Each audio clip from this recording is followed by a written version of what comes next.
Okay, if you know about mud fossils, you know that the claim is there is giants in the earth. They've been DNA tested. The whole thing has been done, and there is no question about it. The specimens are available to be tested. There's been 3 DNA tests done, and one of them was on a giant 200 feet approximately, and another about approximately 50 feet, and then another was a regular normal human size. Now, you know, these are approximations because these are body parts, just like these are. This is Stonehenge, and what you want to do is go on mudfossils.com is on YouTube, and there's a channel, and I got a ton of stuff. But this is Stonehenge, and a year ago, you see, this goes back to what is this? November 28th, 2015. See down here, and we did a reconnaissance out on Stonehenge to look at the things that are the giant body parts, and that's what it's made out of. The stone, the heel stone, is a literal foot, and I'll show you that in a minute. And this is skin. That right there is skin. I know. Everybody going, oh, you guys nuts. Well, let's find out. All right, look at this carefully. See these raised ridges here? And then do you see these little pockets of porosity? I'm going to come in a little closer and see if you can see that. You see that? You see how perfectly spaced they are? And they're right on the top of the ridges. Okay, you see that? And then over here, you see this is a different texture than this. This is the padding, like on your hand, like this area of your hand. And I have a hand that's 3 feet wide, and I can show you exactly why I say that, because that's exactly how it is. And it feathers off on here. If you look at this video, you'll see there's a lot of information on there. Now, but this is Stonehenge. Now, look at this. This is the heel stone. This is about the heel stone. And let me see if I can focus this in a little better for you. All right, now, the heel stone is a single large block of Saracen stone, standing stone, they call it. Now, it's within the avenue outside the entrance of Stonehenge. Now, they're going to give you the size of it.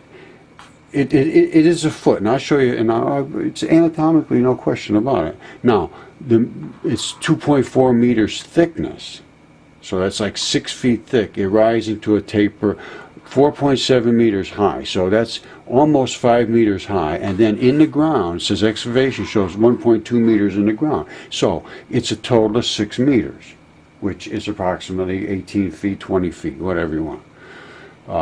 So let's go with that. Now, it's buried in the ground 77 meters from the center, which I don't know if that means anything. So now we know what the size of it is, and it's under the ground is the heel, and above the ground is the foot.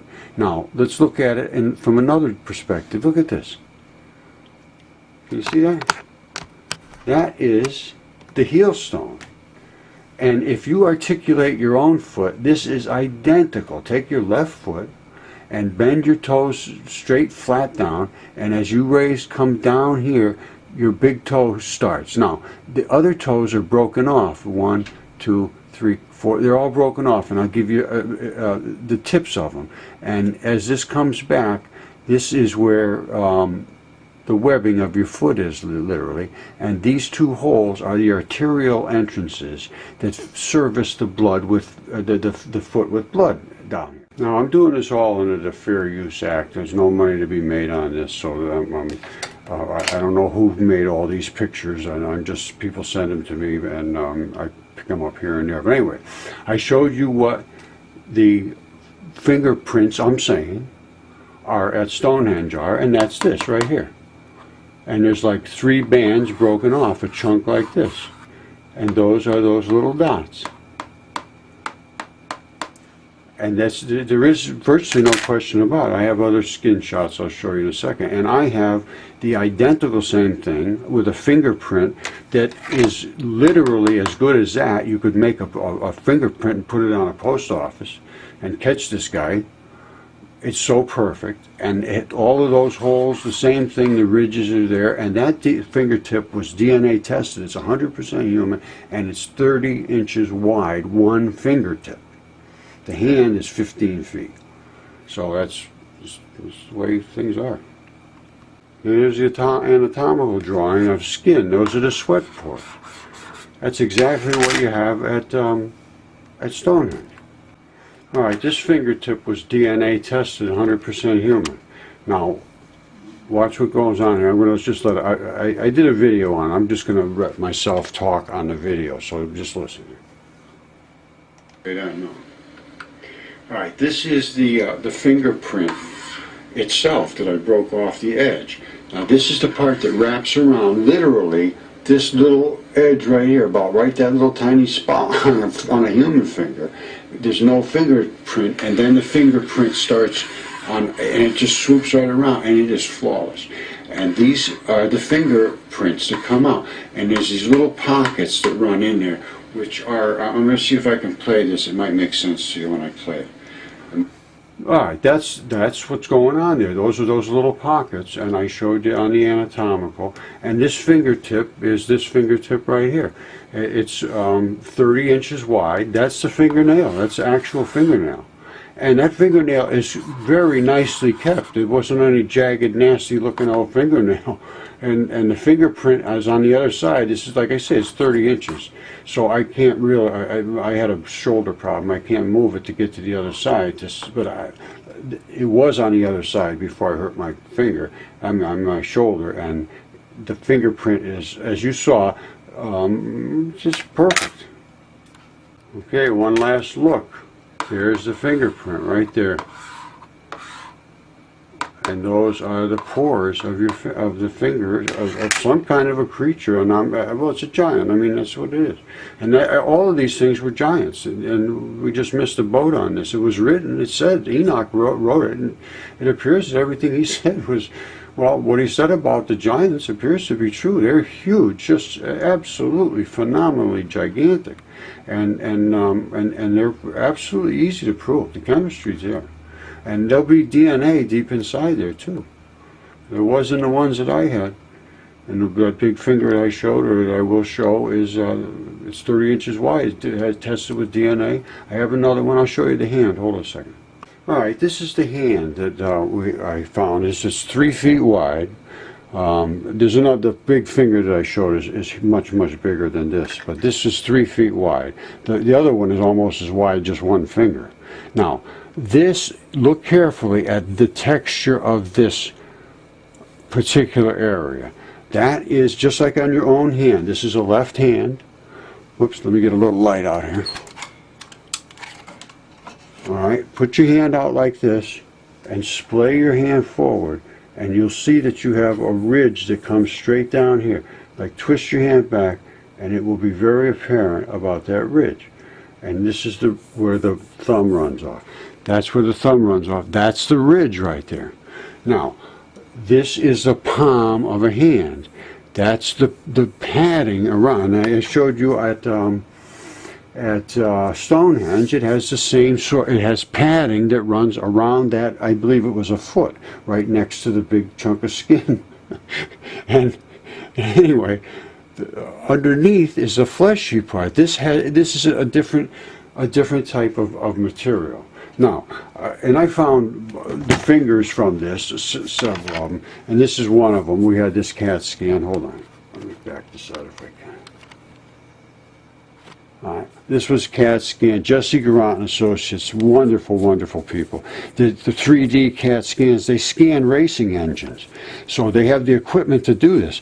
This is where the tendons come in, the apical tuft is there. You can see the anatomy of the bone and how it wraps and everything, how the apical tuft is on the end, and all of where the fibrils invest on the sides. It's very, and all of the blood work in here on that.